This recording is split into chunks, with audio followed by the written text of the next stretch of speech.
In December 1872, a passing brigantine spotted a vessel drifting erratically through the Atlantic. When the crew boarded her, they found the Mary Celeste completely abandoned, her sails set, moving in eerie silence. The details that survived in pop culture are chilling: steaming mugs of tea, breakfasts left half-eaten, a wandering ship's cat, and a blood-stained sword. But every one of those details is a fabrication. There was no tea, no cat, and no half-eaten meals found on the ship. The myth began in 1884, when a young Arthur Conan Doyle wrote a sensationalized short story about the discovery.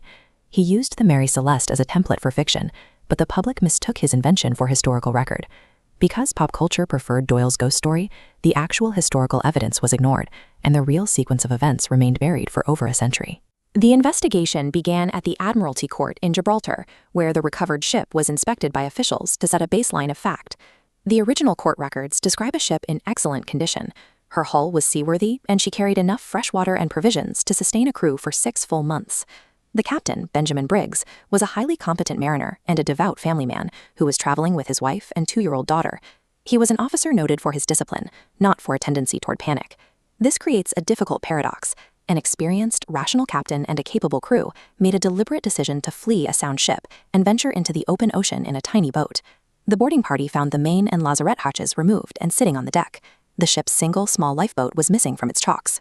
This marine chronometer is a high-value precision tool used to determine longitude. Its protective box was found empty. The crew had taken the time to secure it before they left. A nautical sextant and the ship's logbook were also missing. Whoever evacuated the ship did so methodically, gathering the specific navigation package required to survive and navigate a lifeboat.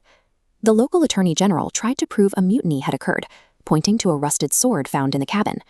However, 19th century chemistry confirmed the stains weren't blood. It was just iron citrate, a reaction from cleaning the blade with lemon juice. Piracy and mutiny are unlikely explanations for the evacuation. The hold still contained 1,701 barrels of industrial alcohol, a valuable cargo that remained entirely untouched. The threat to the crew did not come from other men.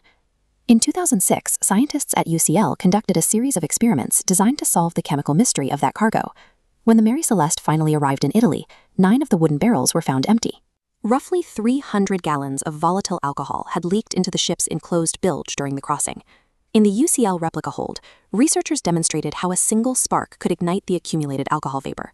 The resulting pressure wave explosion causes a massive, rapid expansion of gas that blows violently upward through the hatchways.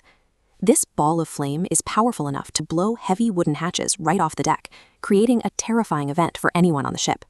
A pressure wave explosion occurs so rapidly that while the leading edge is a surge of fire, the air right behind it stays relatively cool. It passes through the hold too fast to leave soot, charring, or any visible heat damage on the structural wood.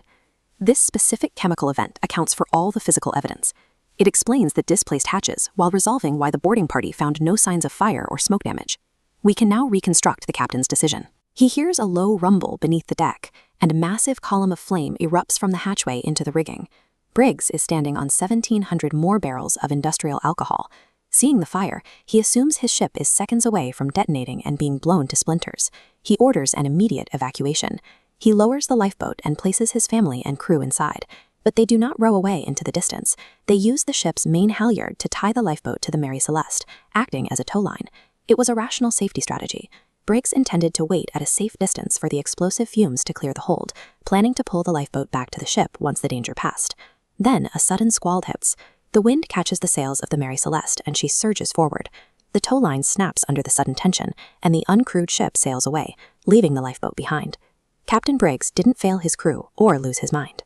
He made a calculated decision to save his family, only to be undone by a catastrophic turn in the weather. The abandoned ship itself survived perfectly intact, while the crew, fleeing a perceived explosion that left no marks, succumbed to the elements. Arthur Conan Doyle's ghost story eventually eclipsed this human tragedy, replacing the reality of a seafaring accident with the myth of a phantom ship. The Mary Celeste stands as a reminder that the world's most enduring mysteries are often just the fragments of rational tragedies that we have chosen to rewrite.